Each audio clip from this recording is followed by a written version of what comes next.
আসসালামু আলাইকুম প্রিয় ছাত্রছাত্রীবৃন্দ,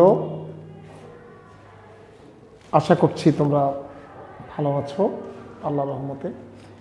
আমিও ভালো আছি আলহামদুলিল্লাহ।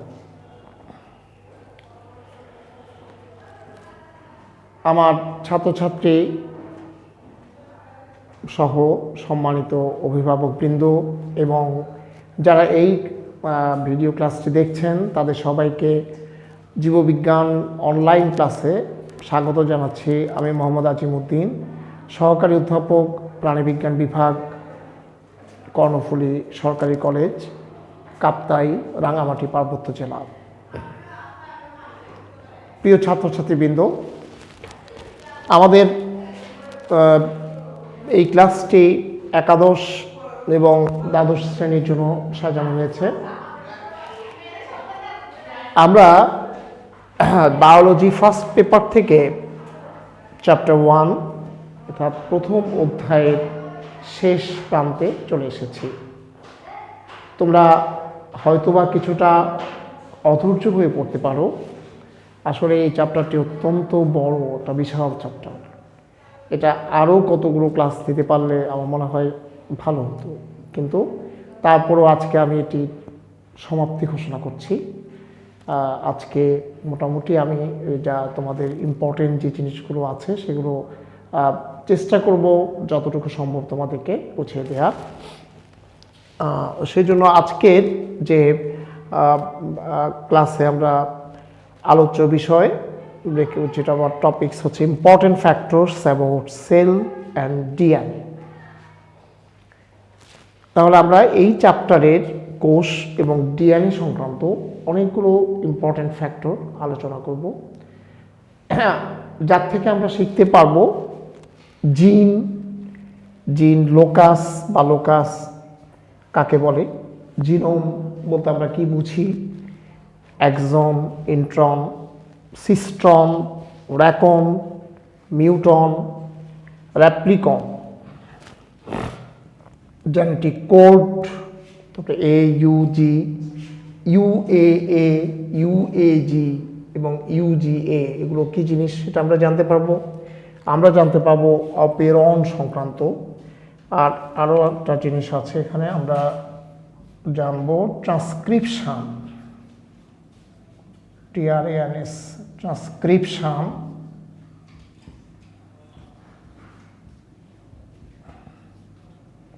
আমরা জানতে পারবো ট্রান্সলেশন,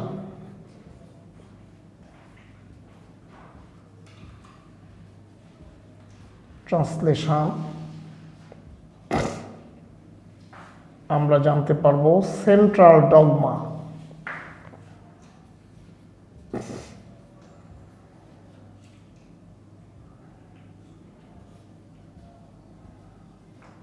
সেন্ট্রাল ডগমা। এই বিষয়গুলো নিয়ে আমি মোটামুটি আজকে ক্লাসটা শেষ করার জন্যই ইম্পর্টেন্ট ফ্যাক্টরগুলোকে বাছাই করে নিয়েছি, এবং এখানে প্রত্যেকটাই হচ্ছে ইম্পর্টেন্ট এবং এগুলো জ্ঞানমূলক প্রশ্ন হিসাবে আসতে পারে, কোনোটি অনুধাবনের প্রশ্ন হিসাবে আসবে, তবে এখানে বেশিরভাগই জ্ঞানমূলক প্রশ্ন। প্রথমেই আজকের শিখন ফলের প্রথম যে শব্দটি আমরা দেখতে পাচ্ছি জিন, এটি কম বেশি সবার কাছেই পরিচিত। জিন কাকে বলে? জিন অত্যন্ত গুরুত্বপূর্ণ একটি ফ্যাক্টর। আমরা জানি যে গ্রেগর জোহান ম্যান্ডেল তার বংশগতিবিদ্যায় ফ্যাক্টর শব্দটি ব্যবহার করেছেন। এই ফ্যাক্টর শব্দটিকে পরবর্তী পর্যায়ে গ্রেগর জোহান ম্যান্ডেলের অণুজ বিজ্ঞানী এবং তার অনুরাগীও বলা যায় যে বিজ্ঞানী জোহানসেন ম্যান্ডেলের প্রতি সম্মান রেখেই নামটি পরিবর্তন করে তিনি বলেছেন যে এটি ফ্যাক্টর না বলে জিন বললে আরও যথার্থই হবে। তো সেই থেকে এই নামকরণটি করা হয় বা মেনে নেওয়া হয়, অর্থাৎ সবাই সমর্থন করেছেন। সেই থেকে ম্যান্ডেল যেটাকে ফ্যাক্টর বলেছিলেন সেটাকে আমরা জিন হিসেবেই চিনব এবং জিন হিসাবেই সেটি পরিচিত। তবে এই জিন শব্দটি ম্যান্ডেল আসলে ব্যবহার করেননি, তিনি ফ্যাক্টর শব্দটি ব্যবহার করেছেন। একই জিনিসই তিনি ফ্যাক্টর বলছেন, জোহানসেন সেটাকে তার প্রতি সম্মান দেখে তিনি জিন নামকরণ করেছেন। তাহলে এখন জিনটা কি? জিন হচ্ছে ডিএনএর ক্ষুদ্রতম কণা, যেটি চারিত্রিক বৈশিষ্ট্য প্রকাশ করে। আমরা জানি যে একটা জিন সাধারণত যে কোনো চারিত্রিক বৈশিষ্ট্য নিয়ন্ত্রণের পেছনে এক জোড়া জিন কাজ করে। এটা হচ্ছে বেশিরভাগ ক্ষেত্রে। তবে কোনো কোনো ক্ষেত্রে একটি জিন একটি বৈশিষ্ট্য নিয়ন্ত্রণ করতে পারে, যেমন কালার ব্লাইন্ডনেস ছেলেদের ক্ষেত্রে বর্ণান্ধতা, হিমোফিলিয়া, মায়োপিয়া, এই যে ডিজিজগুলো হয় এগুলো একটি জিন দ্বারা নিয়ন্ত্রিত হয়। এছাড়া কোনো কোনো ক্ষেত্রে একাধিক জোড়া জিন একটি বৈশিষ্ট্য নিয়ন্ত্রণ করে, সেটিও ব্যতিক্রম। যেমন ড্রসোফিলা কালারেশন, মানুষের স্কিন কালার, এগুলো একাধিক জোড়া জিন দ্বারা নিয়ন্ত্রিত হয়। তবে তারপরেও আমি বলবো যে অধিকাংশ চারিত্রিক বৈশিষ্ট্যের পেছনে কাজ করে এক জোড়া জিন, এটাই স্বাভাবিক, আর বাকি সব হচ্ছে ব্যতিক্রম। তাহলে আমরা জিন সম্পর্কে জানতে পারলাম যে জিন হচ্ছে ডিএনএর ক্ষুদ্রতম কণা। তবে সাম্প্রতিককালে বিজ্ঞানীরা জিন এবং ডিএনএর মধ্যে খুব একটা পার্থক্য করতে চান না। তারা বলতে চান যে যেটি জিন সেটি হচ্ছে ডিএনএ। আসলে এই জিন এবং ডিএনএর মধ্যে সূক্ষ্ম পার্থক্য নেই। সাধারণত আমরা জানি যে একটা ক্রোমোজোমের মধ্যে ডিএনএ সাজানো থাকে, আর সেই ডিএনএর মধ্যেই সাজানো থাকে জিন। তো সেই জন্য জিন যদি সেখান থেকে নেওয়া হয় একটা ডিএনএ থেকে, তাহলে ডিএনএ অংশই নেওয়া হবে। সেই অর্থে জিন এবং ডিএনএর মধ্যে খুব বড় ধরনের পার্থক্য নেই।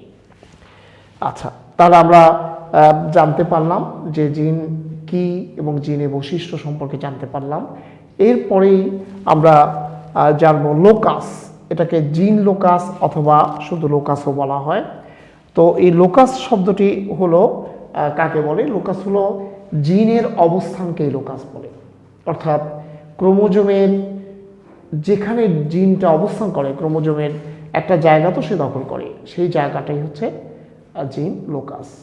ধরে নিই তুমি যদি একটা চেয়ারে বসো, আর তোমাকে যদি আমি জিনের সাথে কল্পনা করি বা ধরে নিই যে তুমি জিন, তাহলে চেয়ারটা হবে জিন লোকাস। অর্থাৎ ক্রোমোজোমে জিনের অবস্থানকেই লোকাস বলে সহজ ভাষায়। এরপর আসো জিনোম। জিনোম আরেকটি গুরুত্বপূর্ণ বিষয়। একটা কোষের মধ্যে যে ক্রোমোজোম সেট থাকে, ক্রোমোজোম সেটের সমস্ত জিনকে সমষ্টিগতভাবে বলা হয় জিনোম। যেমন মানুষের 2 সেট ক্রোমোজোম আছে, সেক্ষেত্রে মানুষের জিনোম হচ্ছে 2টি। যদি 1 সেট ক্রোমোজোম থাকতো তাহলে মানুষের জিনোম হতো 1টি। যেমন স্পাইরোগার জিনোম 1টি, কারণ সেখানে 1 সেট ক্রোমোজোম। এভাবে শুক্রাণুর জিনোম 1টি, ডিম্বাণুর জিনোম 1টি, কিন্তু মানুষের জিনোম হচ্ছে 2টি।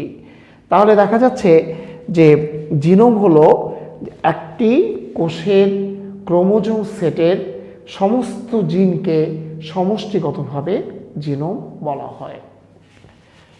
নেক্সট আসি আমরা এক্সন, ইন্ট্রন। এটি আবার জিনের সাথে রিলেটেড। এখানে সবই জিন, এই পর্যন্তই জিনের সাথে রিলেটেড প্রায় বেশিরভাগই। তো এক্সন এবং ইন্ট্রন, আমরা জানি যে জিনের একটি অংশ হচ্ছে নন কোডিং অংশ, আরেকটি অংশ হচ্ছে কোডিং অংশ। জিনের কোডিং অংশকে বলা হয় এক্সন, অর্থাৎ যেটি চারিত্রিক বৈশিষ্ট্য প্রকাশ করে।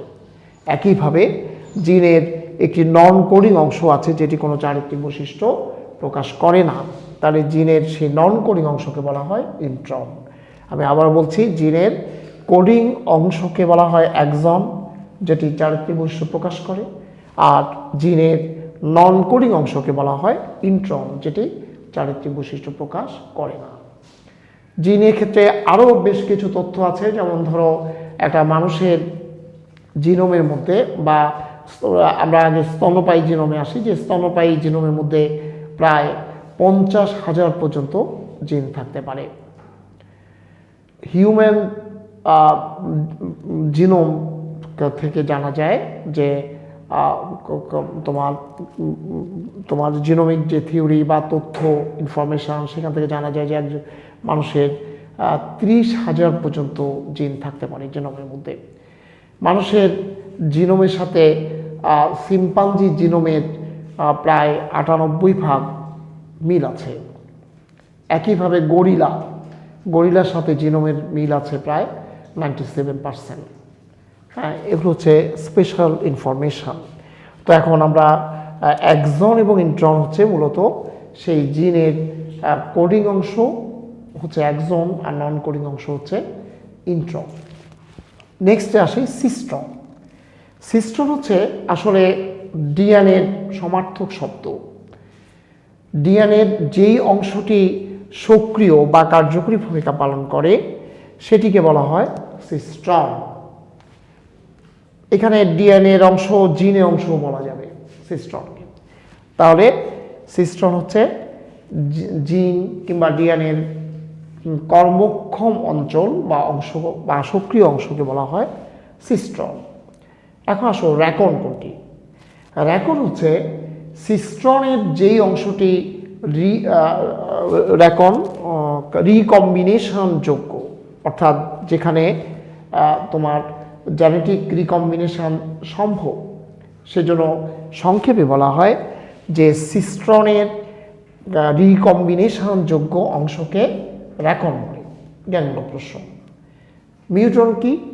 মিউটন হচ্ছে সিস্ট্রনের মিউটেশন যোগ্য অংশকে মিউটন বলে। এক লাইন আমি বলে দিচ্ছি। র্যাপ্লিকন কাকে বলে? র্যাপ্লিকন হচ্ছে সিস্ট্রনের র্যাপ্লিকেশন যোগ্য অংশকেই র্যাপ্লিকন বলে। তাহলে আমি আবার বলছি, এই জায়গাটুকু একটু বোঝার বিষয়। সিস্ট্রন হচ্ছে ডিএনএর কর্মক্ষম অঞ্চল বা সক্রিয় অঞ্চলকে সিস্ট্রন বলে। র্যাকন হলো সিস্ট্রনের মানে ডিএনএর সিস্ট্রনের রিকম্বিনেশন যোগ্য অংশকে র্যাকন বলে। একইভাবে সিস্ট্রনের মিউটেশন যোগ্য অংশকে বলা হয় মিউটন, আর সিস্ট্রনের র্যাপ্লিকেশন যোগ্য অংশকে র্যাপ্লিকন বলে। তোমরা যদি সহজে লিখে নাও সেটি ভালো হবে, আর বারবার রিপিট করে ভিডিওটি শুনতে পারবে। তাহলে এরপর আসো জেনেটিক কোড। আমরা আরেকটি জায়গায় প্রবেশ করলাম। জেনেটিক কোড অত্যন্ত গুরুত্বপূর্ণ। জেনেটিক কোডের সাথে আবার আরেকটি শব্দ হচ্ছে কোডন।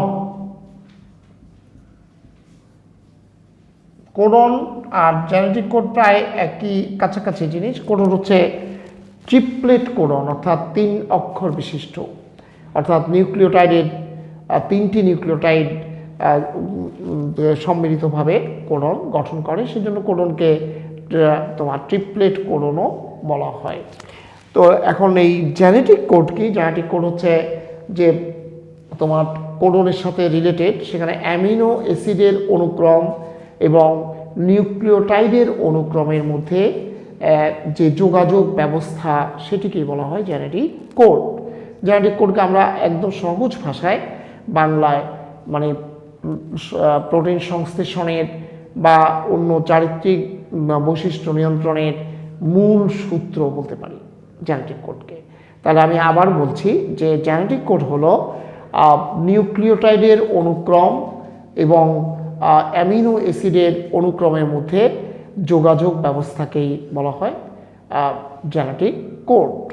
আচ্ছা, এবার আসো যে জেনেটিক কোডের সাথে রিলেটেড কতগুলো শব্দ, যেমন AUG, এ দিয়ে অ্যাডেনিন, ইউ দিয়ে ইউরাসিল, আর জি দিয়ে guanine. Adenine, guanine, adenine, uracil এবং গুয়ানিন। তাহলে এখানে AUG আর এই শব্দগুলো এখানে জেনেটিক কোডের, তার আগে দিয়ে আমি জেনেটিক কোডের কিছু বৈশিষ্ট্য বলে নিই। যে জেনেটিক কোড হচ্ছে সার্বজনীন। নেক্সট বলতে পারি যে genetic code non overlapping. Genetic code triplet codon বিশিষ্ট। জেনেটিক কোডের মধ্যে সূচনা কোডন এবং সমাপ্তি কোডন বিদ্যমান। এখন আসো যে সূচনা কোডন কাকে বলে। সূচনা কোডন হচ্ছে যেই জেনেটিক কোড প্রোটিন সংশ্লেষণের সূচনা ঘটায় তাকেই বলা হয় সূচনা কোডন বা প্রারম্ভিক কোডন, এবং এই প্রারম্ভিক কোডন হচ্ছে AUG। আবারও বলছি, যেই জেনেটিক কোড প্রোটিন সংশ্লেষণের সূচনা করে বা প্রারম্ভিক সূচনা করে তাকে প্রারম্ভিক কোডন বা সূচনা কোডন বলা হয়। আর এবার আসো সমাপ্তি কোডন। যে সমস্ত জেনেটিক কোড প্রোটিন সংশ্লেষণের সমাপ্তি ঘোষণা করে তাদেরকে বলা হয় সমাপ্তি কোডন বা সমাপনী কোডন। যেমন UAA, UAG এবং UGA, এদেরকে বলা হয় সমাপ্তি কোডন। তাহলে এখানে একটি জিনিস এটা খুব গুরুত্বপূর্ণ যে কোনটি সমাপ্তি কোডন, কোনটি সূচনা কোডন, সূচনা কোডন কাকে বলে, সমাপ্তি কোডন কাকে বলে, এগুলো লিখে নাও প্রশ্নগুলো।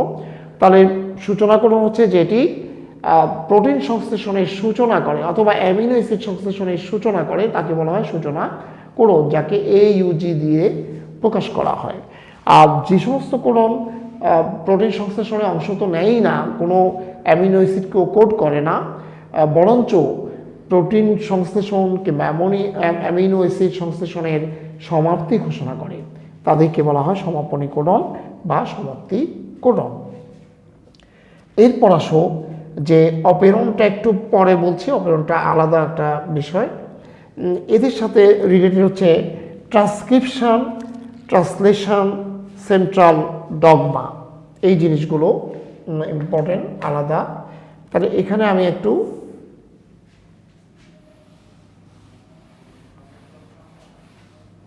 লিখতে হবে, এখানে ট্রান্সক্রিপশন কাকে বলে। আমরা জানি যে ডিএনএর যে কোনো সূত্র থেকে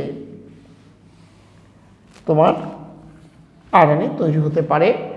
তো এখন ডিএনএর যে কোনো সূত্রক থেকে এমআরএনএ, আমরা আরএনএ সম্পর্কে গত ক্লাসে আলোচনা করেছিলাম, এমআরএনএ সৃষ্টির প্রক্রিয়াকেই ট্রান্সক্রিপশন বলে। এটিকে আমরা একটি প্রবাহ চিত্রের মাধ্যমে দেখাতে পারি, যেমন ডিএনএ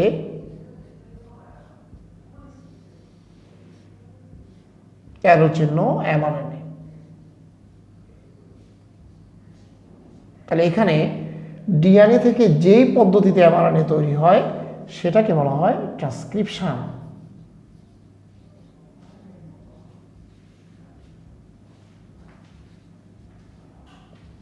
তাহলে আমরা সংক্ষেপে কি বলতে পারি, ডিএনএ থেকে এমআরএনএ তৈরির প্রক্রিয়াকেই ট্রান্সক্রিপশন বলে। আবার ঠিক এটাই দিয়ে একটা অবজেক্টিভ হতে পারে। এবার আসো ট্রান্সলেশন কাকে বলে। ট্রান্সলেশন হচ্ছে এমআরএনএ অণু থেকে প্রোটিন অথবা অ্যামিনো অ্যাসিড সৃষ্টির প্রক্রিয়াকেই ট্রান্সলেশন বলে। আমরা যদি এখানে এমআরএনএ দিয়ে দিই,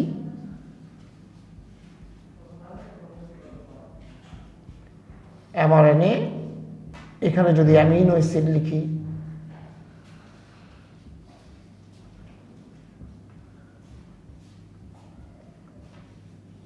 তাহলে এমআরএনএ থেকে অ্যামিনো অ্যাসিড সৃষ্টির প্রক্রিয়াকে ট্রান্সলেশন বলে।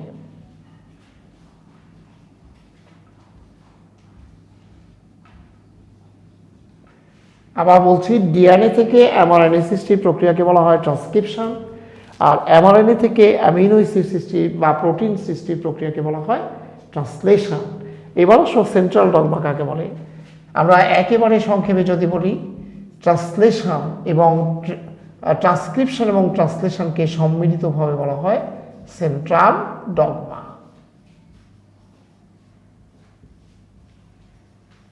তাহলে সেন্ট্রাল ডগমা হচ্ছে যে প্রথমে এমআরএনএ তৈরি হবে ডিএনএ থেকে, তারপর সে এমআরএনএ থেকে প্রোটিন অথবা অ্যামিনো অ্যাসিড তৈরি হবে।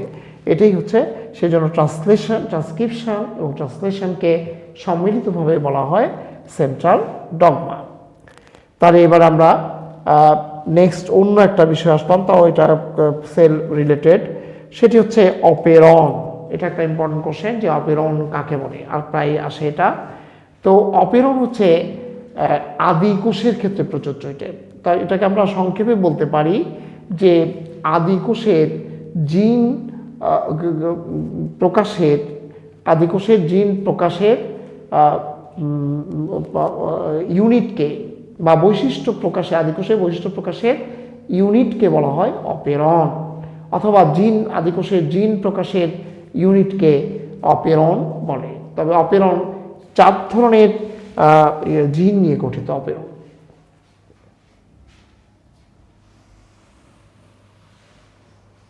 অপেরণের মধ্যে আমরা 4 ধরনের জিন পাবো।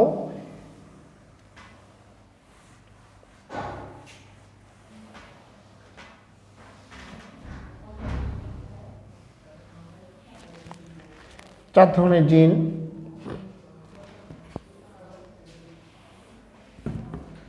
আমরা আলোচনা করছিলাম অপেরণ।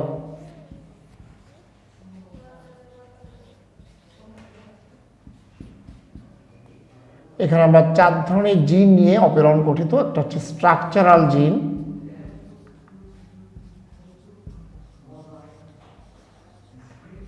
এটি হচ্ছে এক ধরনের জিন। স্ট্রাকচারাল জিন, প্রমোটর জিন,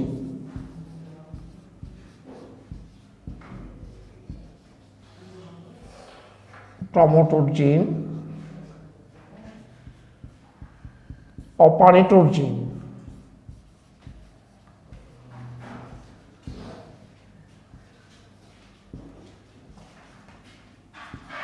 চার নম্বর হচ্ছে রেগুলেটর জিন।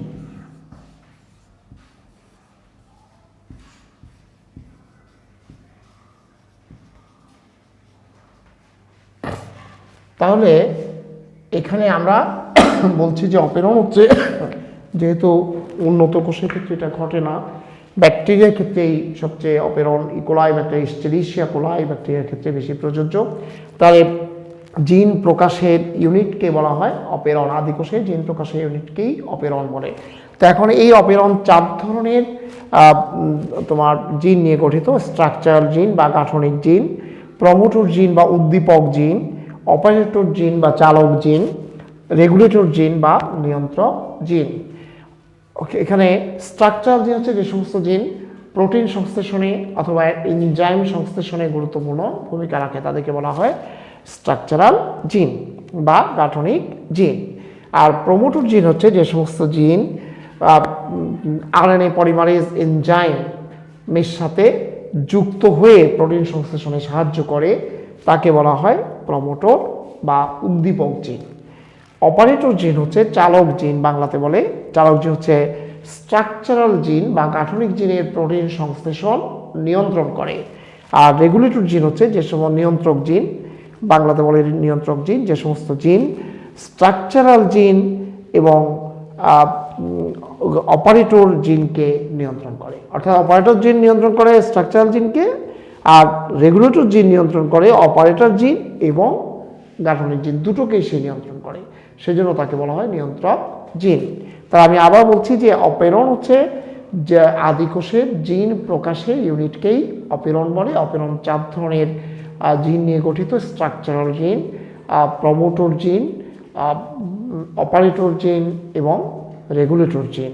স্ট্রাকচারাল জিন বা গাঠনিক জিন হচ্ছে যে সমস্ত জিন প্রোটিন সংশ্লেষণে সাহায্য করে অথবা এনজাইম সংশ্লেষণে সাহায্য করে। আর প্রমোটর জিন হচ্ছে যেগুলো আরএনএ পলিমারেজ এর মাধ্যমে প্রোটিন সংশ্লেষণে সাহায্য করে বা আরএনএ পলিমারেজ এনজাইমের সাথে যুক্ত হয়ে প্রোটিন সংশ্লেষণে সাহায্য করে। অপারেটর জিন হচ্ছে গাঠনিক জিনকে বা স্ট্রাকচারাল জিনকে প্রোটিন সংশ্লেষণে গাঠনিক জিনের প্রোটিন সংশ্লেষণ নিয়ন্ত্রণ করে। আর রেগুলেটর জিন হচ্ছে যারা গাঠনিক জিন বা স্ট্রাকচারাল জিন এবং অপারেটর জিনকে নিয়ন্ত্রণ করে। আর এই 4টি জিনকে একসাথে বলা হয় অপেরণ, যেটা আদিকোষের বৈশিষ্ট্য, স্পেশালি এস্টেরিশিয়া কোলাইর বৈশিষ্ট্য। তাহলে আমরা মোটামুটি আজকে এই চ্যাপ্টার বা বায়োলজি ফার্স্ট পেপারের চ্যাপ্টার 1-এর সমাপ্তি ঘোষণা করছি আজকে।